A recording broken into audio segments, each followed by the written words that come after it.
Sarah Martinez had always been different from other girls in her small Texas town. While her classmates dreamed of wedding dresses and white picket fences, she spent her afternoons learning to shoot bottles off fence posts with her grandfather's old rifle.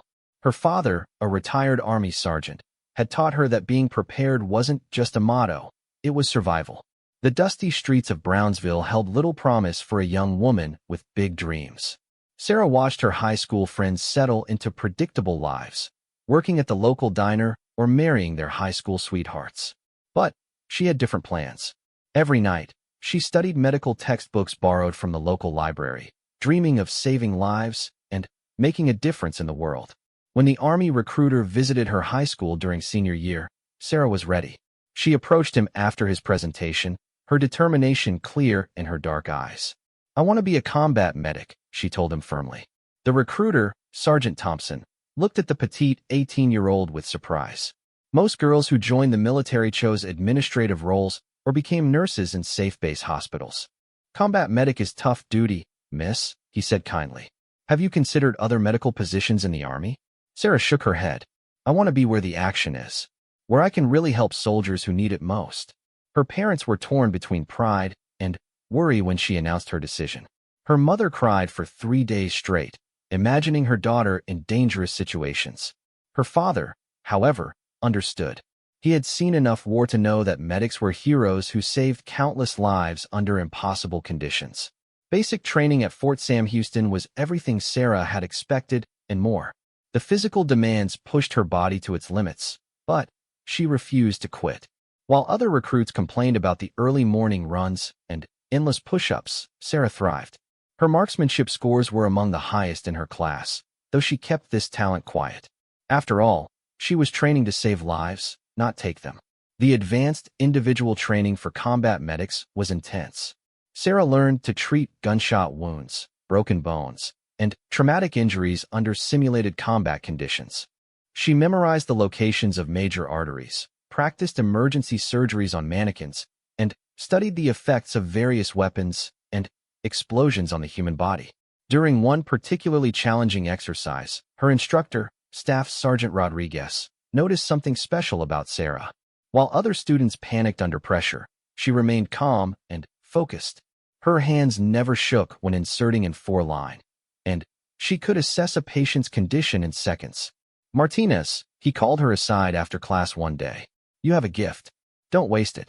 Sarah graduated at the top of her medical training class and received orders to report to Fort Bragg for deployment preparation. She would be assigned to the 82nd Airborne Division as a combat medic, heading to Afghanistan within 6 months. The news filled her with both excitement and nervous anticipation. At Fort Bragg, Sarah met the soldiers she would serve alongside. Alpha Company was a tight-knit group of paratroopers, most of them seasoned veterans with multiple deployments under their belts. They were skeptical of the new medic at first. She was young, female, and looked more like a college student than a battlefield warrior. Sergeant First Class Michael Tank Johnson was the squad leader, a bear of a man with arms like tree trunks and a voice that could be heard across a parade ground.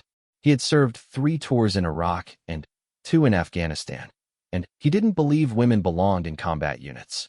"Look, Doc," he said to Sarah on her first day, using the nickname all medics earned regardless of their actual medical degree. "I'm not trying to be difficult, but when the shooting starts, I need to know my medic can handle the pressure. Lives depend on it." Sarah looked him straight in the eye. "I understand your concerns, Sergeant. I hope I won't have to prove myself, but I will if necessary." The other soldiers in the squad gradually warmed to Sarah during their pre-deployment training. There was Private First Class Danny Rivera, a 19-year-old from Los Angeles who constantly joked to cover his nervousness about his first deployment. Specialist Jake Harrison was the team's radio operator, a quiet farm boy from Iowa who wrote letters to his girlfriend every single day. Corporal Marcus Williams served as the team's marksman, and he was the first to recognize Sarah's shooting ability during range practice. He watched in amazement as she consistently hit targets at distances that challenged even experienced infantrymen. "Doc, where did you learn to shoot like that?" he asked after she scored a perfect qualification on the rifle range. Sarah shrugged modestly. "My grandfather taught me. He said a person should know how to protect themselves." Word of the medic's marksmanship skills spread quietly through the company. Some soldiers found it reassuring to know their medic could defend herself and her patients if needed. Others worried that a medic who was too comfortable with weapons might lose focus on her primary mission of saving lives. Captain Robert Hayes, the company commander, called Sarah to his office before deployment. He was a West Point graduate with a reputation for caring deeply about his soldiers' welfare. "Martinez, I've heard interesting things about your shooting skills," he began. "I want to be clear about something. Your job is to heal, not to kill.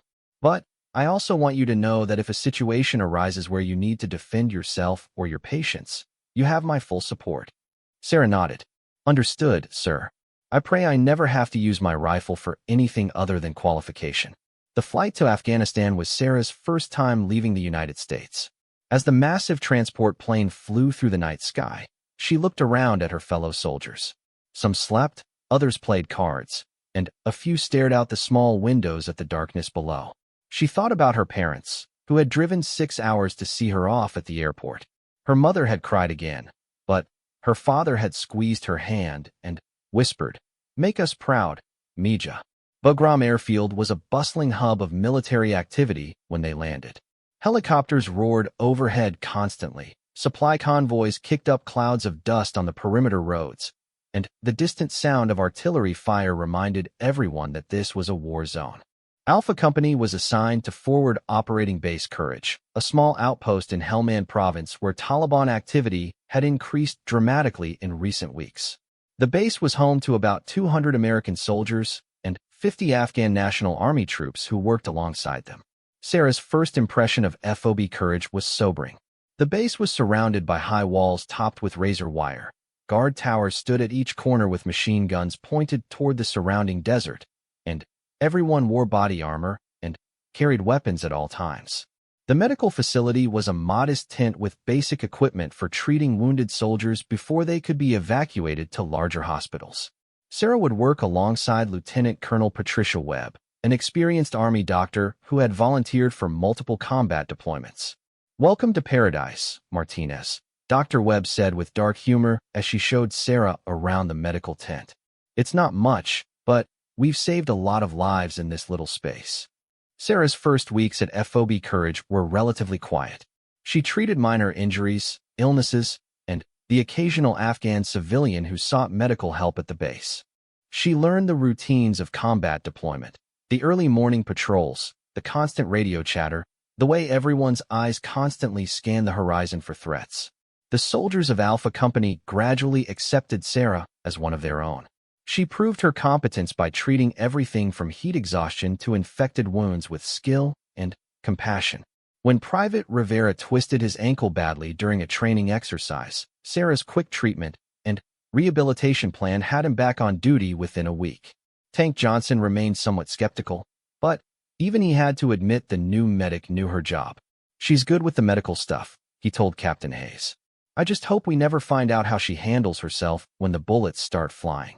Sarah established a routine of physical fitness, medical training, and weapon maintenance. Every morning before dawn, she ran laps around the base perimeter.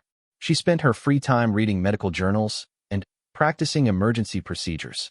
And despite her role as a medic, she cleaned and maintained her M4 rifle with the same attention to detail as any infantryman. The local population around FOB Courage was a mixture of friendly villagers who welcomed the American presence and Taliban sympathizers who provided intelligence to insurgent fighters. Sarah learned to read the subtle signs that indicated when the security situation was deteriorating. Fewer local workers showing up at the base, increased radio intercepts of enemy communications, and the general tension that seemed to hang in the air before attacks. 3 months into her deployment, Sarah received her first real test as a combat medic. A roadside bomb exploded under a Humvee during a routine patrol, severely injuring 2 soldiers. As the medical evacuation helicopter landed in a whirlwind of dust and debris, Sarah worked frantically to stabilize the wounded men. One soldier had severe burns over 40% of his body, while the other had shrapnel wounds in his abdomen and a possible traumatic brain injury.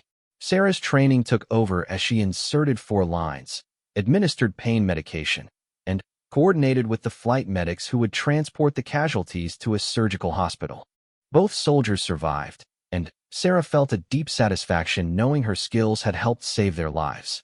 Word of her competence under pressure spread throughout the base, earning her the respect of even the most skeptical veterans.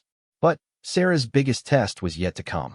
Intelligence reports indicated that Taliban forces were planning a major attack on FOB Courage, and everyone knew that when the fighting started, the base medic would face the greatest challenge of her career. What none of them suspected was that Sarah Martinez possessed skills that went far beyond traditional medical training, and that sometimes the line between saving lives and taking them could become dangerously thin. As autumn arrived in Afghanistan, bringing cooler temperatures and increased enemy activity, Sarah felt a growing sense that her destiny was approaching. She had trained her entire life for this moment, though she didn't yet know exactly what form it would take. All she knew was that when the time came, she would be ready to do whatever was necessary to protect the soldiers who had become her brothers in arms. The attack came on a Tuesday morning when the desert air was still cool from the previous night. Sarah had been awake since 4 in the morning, unable to shake a feeling of unease that had settled over her like a heavy blanket. Something was different about this day, though she couldn't pinpoint exactly what had triggered her instincts. The first sign of trouble came from Observation Post Delta, a small outpost positioned 2 kilometers north of the main base. Sergeant Williams, manning the radio, received a frantic transmission at 0547 hours. Base, this is Delta. We have movement in the tree line. Multiple contacts, armed individuals approaching from the northeast. Captain Hayes immediately ordered the base to condition red, the highest state of alert. Soldiers ran to their defensive positions while Sarah checked her medical supplies and prepared for casualties. The familiar routine of combat readiness felt different this time, more urgent, more dangerous. Within minutes, the distinctive crack of sniper fire echoed across the desert. The Taliban had positioned marksmen in the hills surrounding FOB Courage, and they were systematically targeting anyone who moved in the open. Sarah watched from the medical tent as soldiers dove for cover behind concrete barriers and sandbags. "Doc, we've got wounded at the north gate." Tank Johnson's voice crackled through the radio. "2 men down. Need immediate medical attention." Sarah grabbed her medical bag and ran toward the north gate, staying low and zigzagging to avoid the sniper fire. Bullets kicked up dust around her feet as she sprinted the 100 meters to where 2 soldiers lay bleeding behind a damaged Humvee. Corporal Martinez, no relation to Sarah despite the shared surname, had taken a bullet through his shoulder, while Private Cooper was unconscious with a head wound from flying debris. Sarah immediately began treating both men, working methodically despite the ongoing gunfire around her. "We need to get them to the medical tent," she told the soldiers providing cover. "Can you suppress that sniper fire long enough for us to move?" Staff Sergeant Rodriguez coordinated covering fire while Sarah and 2 other soldiers carried the wounded men to safety. As they reached the medical tent, explosions began rocking the base. The Taliban had launched a coordinated attack using mortars positioned in the surrounding hills. Dr. Webb worked alongside Sarah as more casualties arrived. A suicide bomber had attacked the main gate, injuring 6 soldiers and 2 Afghan National Army troops. The wounded kept coming, shrapnel wounds, burns, broken bones, and concussions from the constant explosions. For 6 hours, Sarah worked without rest. Her hands moved with practiced efficiency as she treated wound after wound, stabilized patients for evacuation, and coordinated with helicopter crews brave enough to land under fire. By afternoon, she had personally treated 14 wounded soldiers, saving at least 3 lives through quick thinking and expert medical care. But the attack was far from over. Intelligence intercepts revealed that the morning assault was merely the first phase of a larger Taliban operation. As night fell, enemy fighters began infiltrating the perimeter of FOB Courage, preparing for a ground assault that would test every defender's courage. Sarah had just finished treating the last casualty from the morning's fighting when the base alarm sounded again. This time, the threat was immediate and deadly. Taliban fighters had breached the outer perimeter and were advancing toward the main compound. "All personnel to defensive positions," Captain Hayes announced over the base intercom. "This is not a drill. Enemy forces are inside the wire. Sarah felt her heart racing as she checked her rifle and ammunition.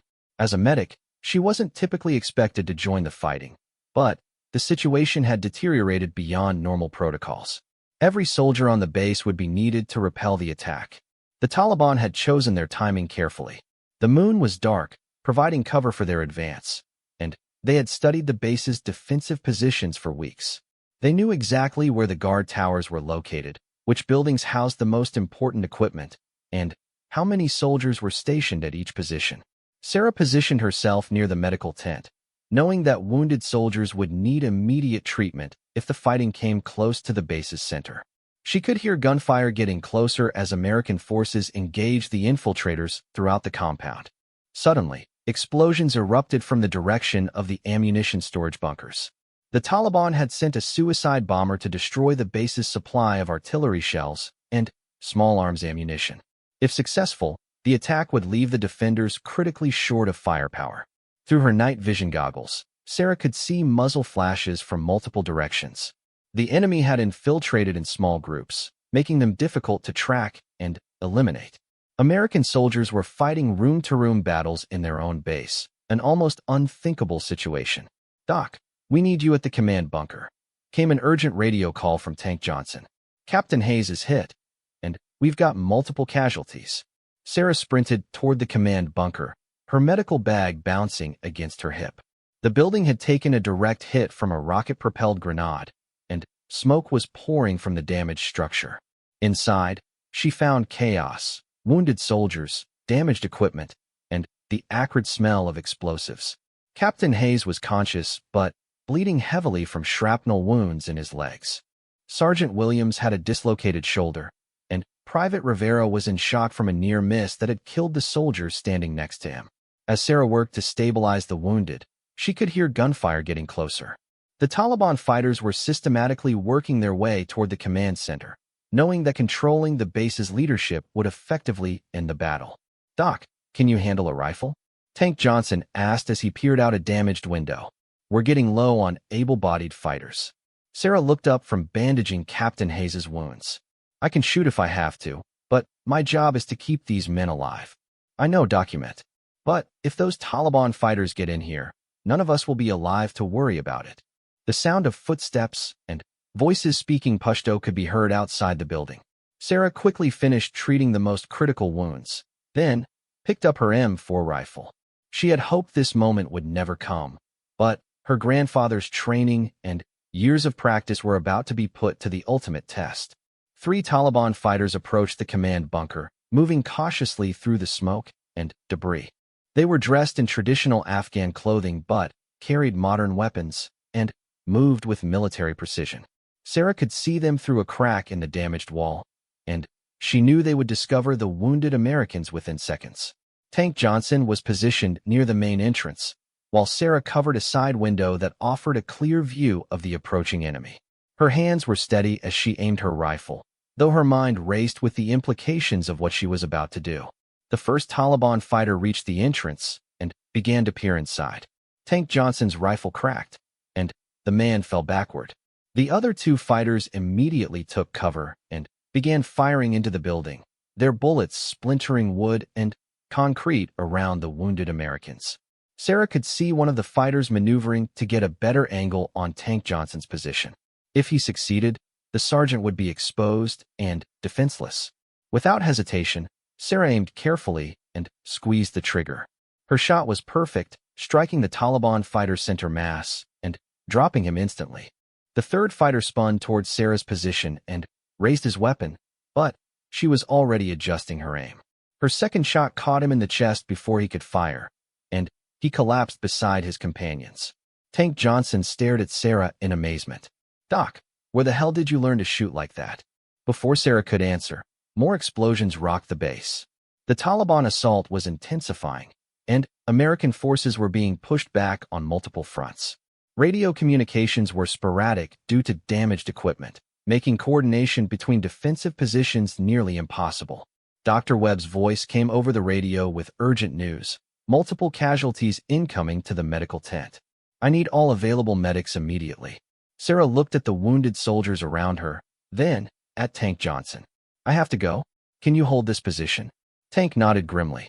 Go save some lives, document. We'll manage here. Sarah ran through the smoke-filled night toward the medical tent, dodging bullets and debris as she went. The scene that greeted her was overwhelming. Dozens of wounded soldiers lay on stretchers and blankets, with more arriving every minute. The next 4 hours tested every skill Sarah had learned during her medical training. She performed emergency surgery by flashlight, administered blood transfusions with makeshift equipment, and made life-or-death decisions about which patients could be saved and which were beyond help. As dawn approached, the intensity of the fighting began to decrease. American reinforcements had arrived by helicopter, and the remaining Taliban fighters were either dead, captured, or retreating into the desert. FOB Courage had survived the night, but barely. Sarah finally collapsed on a cot in the medical tent as the sun rose over the Afghan desert. She had been awake and working for more than 24 hours straight. Her medical scrubs were stained with blood, her hands were shaking from exhaustion, and her mind was numb from the horrors she had witnessed. But she had saved lives. 17 wounded soldiers had passed through the medical tent during the night, and 15 of them would survive to fight another day. More importantly, her actions during the command bunker fight had helped save Tank Johnson and the other wounded soldiers. Word of the medic's marksmanship had spread throughout the base.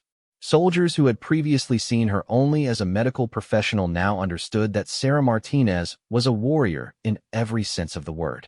She could heal the wounded and defend the helpless with equal skill. However, Sarah's most dangerous moment was still ahead of her. The Taliban commander who had planned the attack on FOB Courage was known throughout the region as the Ghost, a former Afghan army officer who had defected to the insurgency and now led some of the most effective attacks against American forces. Intelligence reports indicated that the Ghost was planning one final assault on the base, and this time he would target the medical facilities directly. He had learned that the American medic was not only skilled at saving lives, but also capable of taking them, and he wanted to eliminate this threat permanently. Sarah didn't know it yet, but within 48 hours she would face a confrontation that would test not only her medical and combat skills, but her very soul. The line between healer and warrior was about to become impossibly thin. The intelligence arrived at dawn, delivered by a dust-covered Special Forces operative who had infiltrated Taliban camps in the surrounding mountains. The news was worse than anyone had expected. The Ghost was planning a surgical strike specifically targeting the medical personnel at FOB Courage.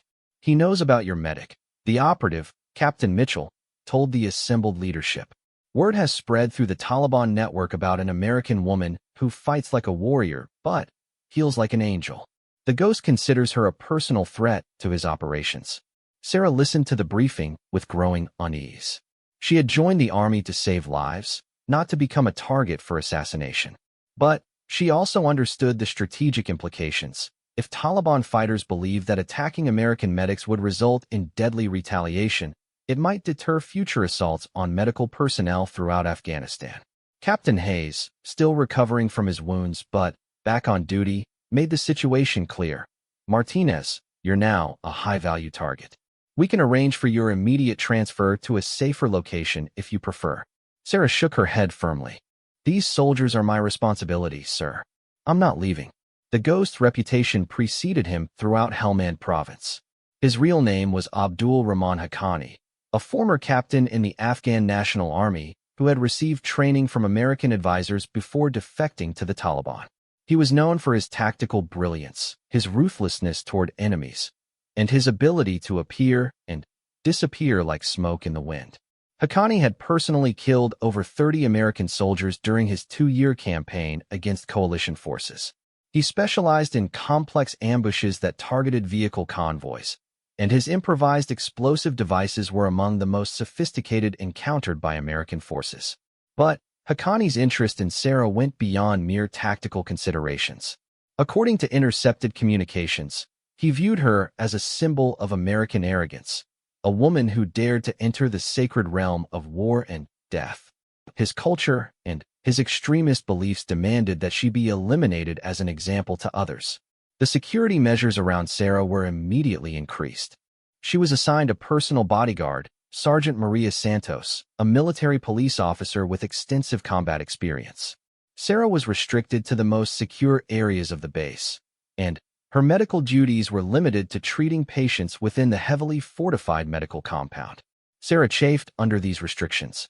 She could see wounded soldiers being brought to other areas of the base, and her instincts demanded that she go to them regardless of personal risk. The very nature of being a medic meant putting patients' needs above your own safety. "I didn't join the army to hide behind bodyguards," she told Dr. Webb during one of their daily briefings. "Soldiers are dying out there, and my job is to save them." Dr. Webb understood Sarah's frustration, but she also recognized the broader implications. "You're more than just a medic now, Martinez. You've become a symbol.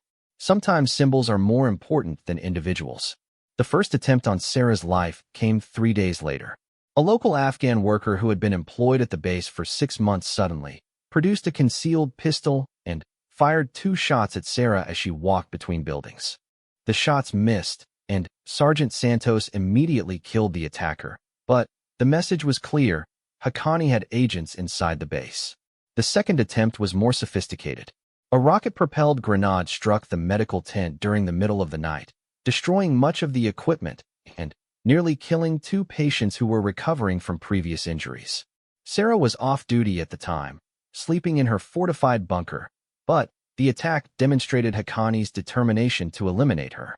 Captain Hayes called an emergency meeting with all senior personnel. "We have a problem," he announced. "As long as Martinez remains on this base, every person here is in increased danger. But we also can't afford to lose our most skilled medic during a period of increased Taliban activity." The solution came from an unexpected source.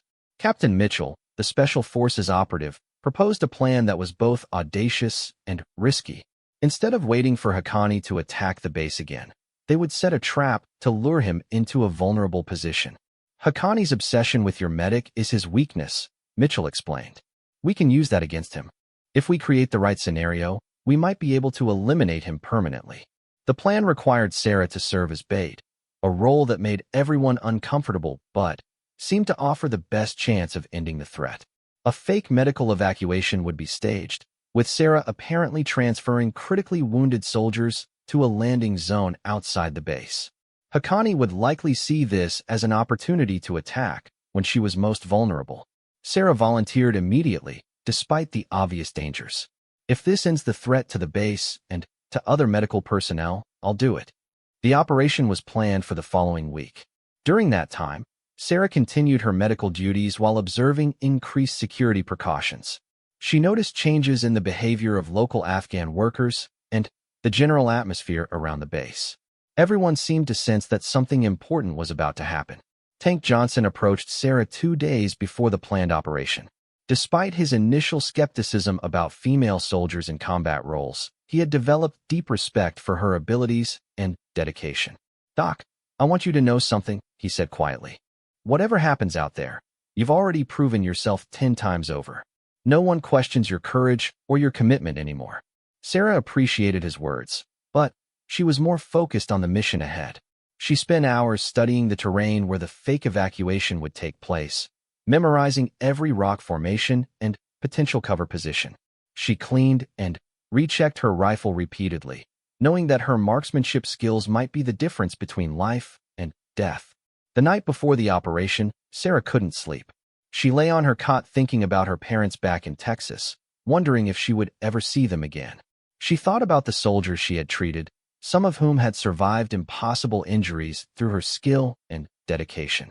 And she thought about the strange path that had brought a girl from a small Texas town to this moment of destiny in the Afghan desert. Dr. Webb found Sarah sitting alone in the medical tent at 3 in the morning, reading through patient files by flashlight. "Having second thoughts?" she asked. "No," Sarah replied. "Just thinking about why I'm here. When I joined the army, I thought being a medic meant I would never have to kill anyone. Now I'm planning to hunt down a Taliban commander who has been specifically targeting medical personnel." "War changes us all," Dr. Webb said softly. "The important thing is that we don't lose sight of who we are underneath all the changes."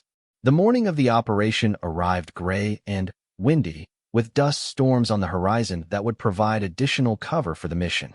Sarah checked her equipment one final time, medical supplies, rifle, ammunition, radio, and body armor. Everything had to appear routine to avoid alerting Taliban spotters who were certainly watching the base. Captain Mitchell briefed the team one final time. Remember, this has to look completely authentic. Haqqani is too smart to fall for an obvious trap. Martinez, you'll have a full medical team with you, treating real patients with minor injuries who have volunteered for this mission. If Haqqani attacks, you'll need to protect them while neutralizing the threat. The fake evacuation convoy departed FOB Courage at 0800 hours. Sarah rode in the lead vehicle with 3 wounded soldiers who had volunteered to participate despite their injuries. The landing zone was located in a valley 3 kilometers from the base, surrounded by hills that offered perfect positions for an ambush.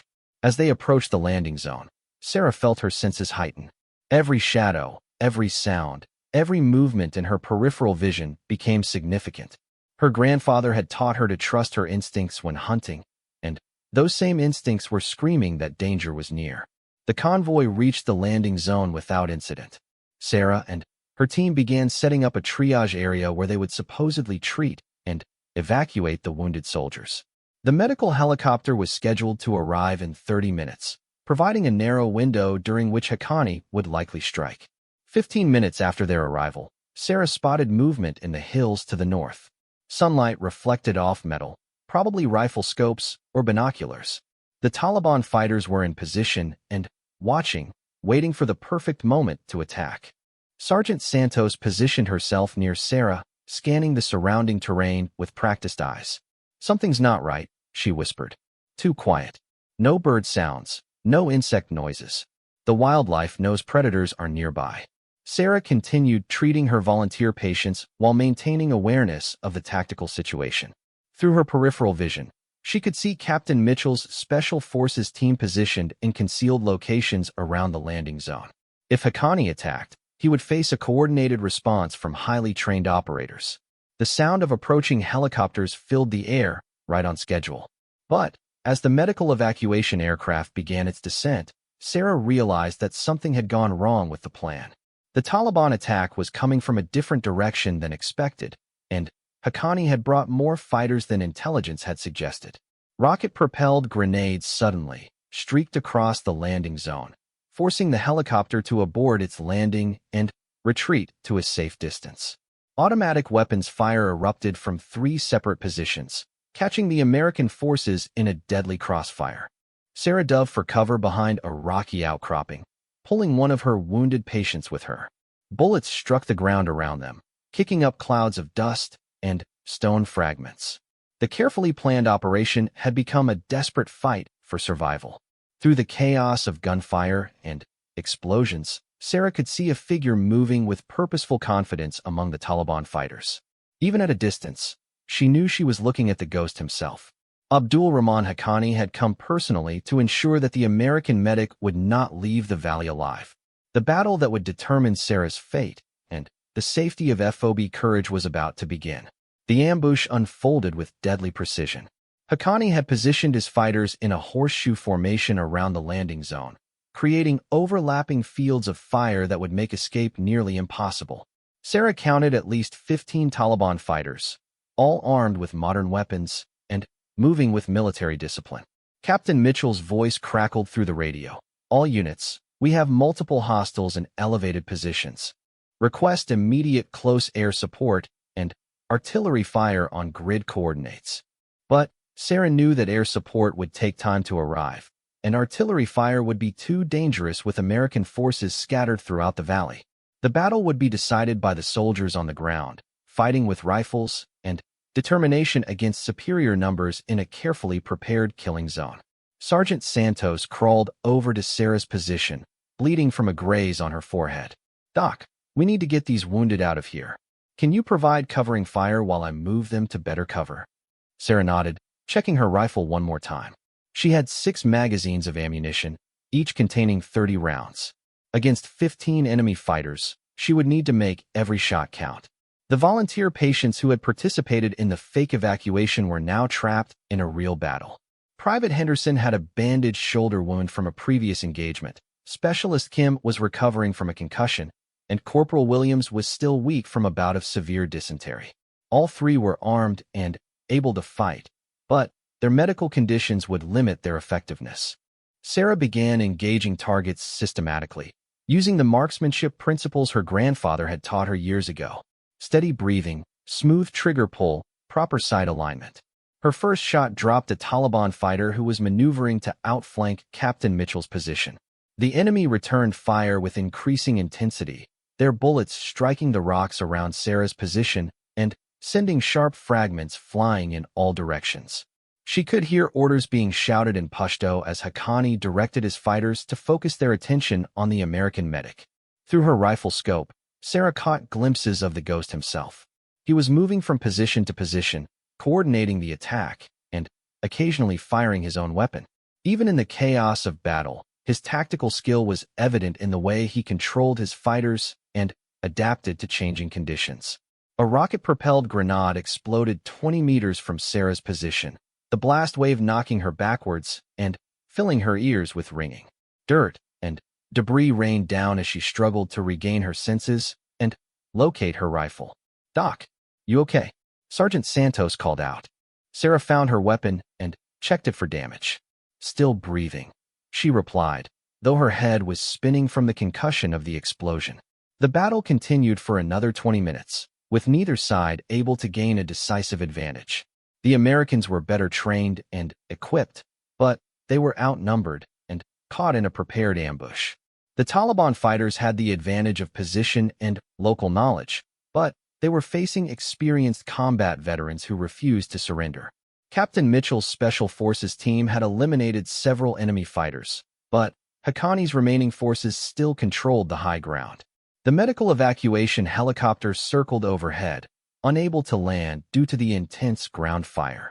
Sarah realized that the stalemate could only end in one of two ways. Either American reinforcements would arrive in time to tip the balance, or the Taliban fighters would gradually eliminate the trapped soldiers. She made a decision that would have seemed impossible to the scared teenager who had left Texas just 2 years earlier. "Santos, I'm going to flank them," she announced. Sergeant Santos stared at her in disbelief. "Doc, that's suicide. You'll be exposed to fire from multiple positions." "Maybe," Sarah replied. "But if I can get behind their positions, I might be able to break up their formation. Cover me for the first 50 meters." Before anyone could stop her, Sarah sprinted from her covered position toward a ridge line that would allow her to approach the Taliban fighters from their blind side. Bullets kicked up dust around her feet as she ran, but she reached the cover of a deep wash without being hit. The wash was a natural drainage channel that led directly toward the enemy positions. Sarah crawled through the sandy bottom, using the steep banks to conceal her movement. Her medical training had taught her the importance of patience and careful observation, qualities that served her well as she stalked the men who were trying to kill her comrades. After moving 200 meters through the wash, Sarah emerged within 50 meters of the Taliban positions. She could hear voices speaking in Pashto and see muzzle flashes from their weapons. More importantly, she could see Haqqani himself, positioned behind a large boulder where he had a clear view of the entire battlefield. Sarah's hands were steady as she raised her rifle and found the ghost in her scope. This was the moment she had been training for her entire life, though she had never imagined it would come under these circumstances. The man in her crosshairs was responsible for the deaths of dozens of American soldiers and the targeting of medical personnel throughout the region. But as Sarah's finger touched the trigger, a Taliban fighter spotted her position and shouted a warning. Haqqani spun toward her location, raising his own rifle and searching for the threat he couldn't quite see. The next few seconds seemed to stretch into eternity. Sarah could see Haqqani's eyes through her rifle scope, and she knew he was looking directly at her hiding place.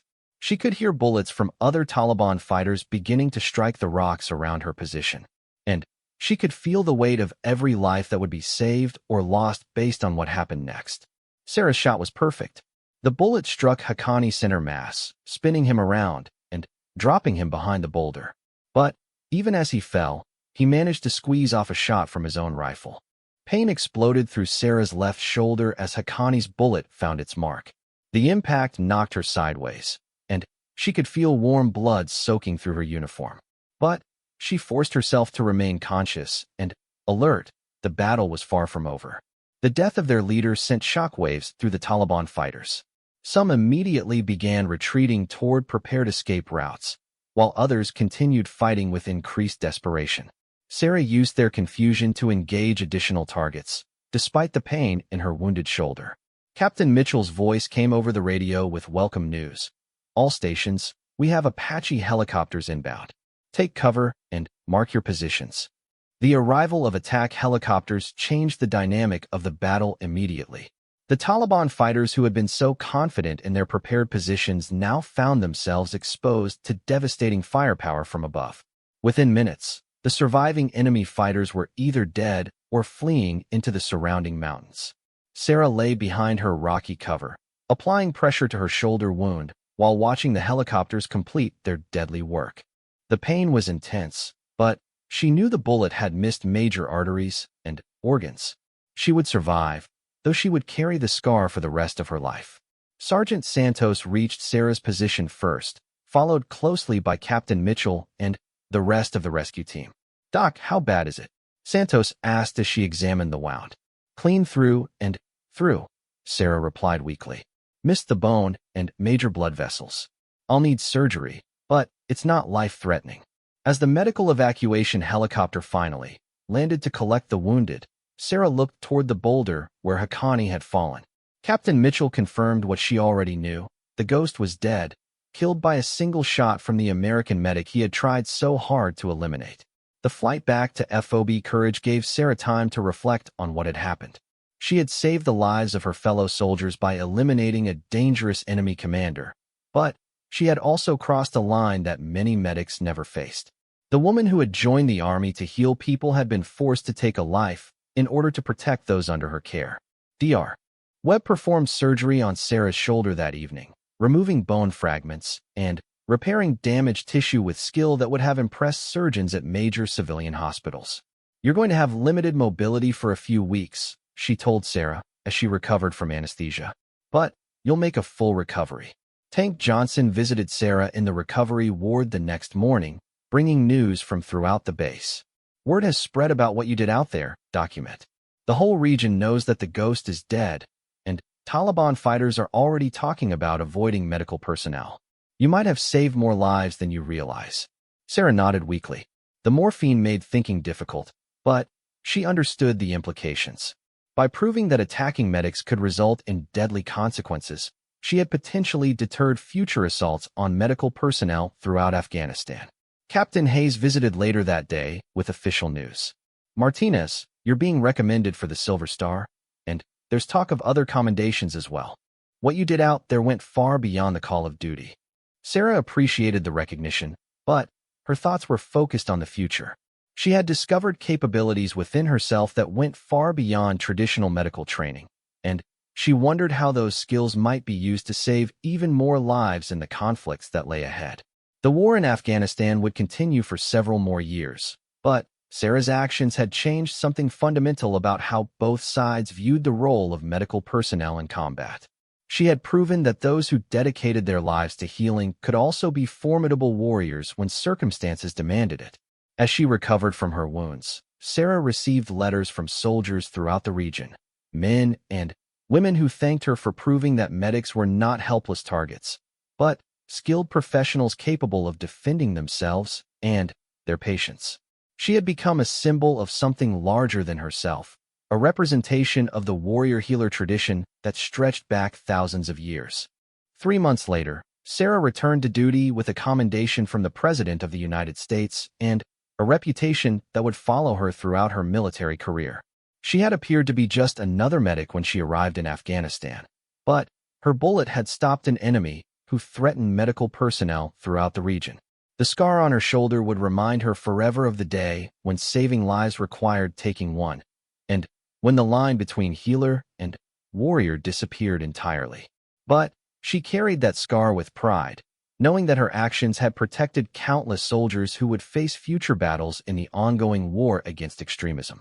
Sarah Martinez had proven that sometimes the most effective way to preserve life was to be willing to take it from those who threatened innocent people. Her story would inspire a generation of military medics who understood that their oath to do no harm sometimes required them to harm those who would do evil to others.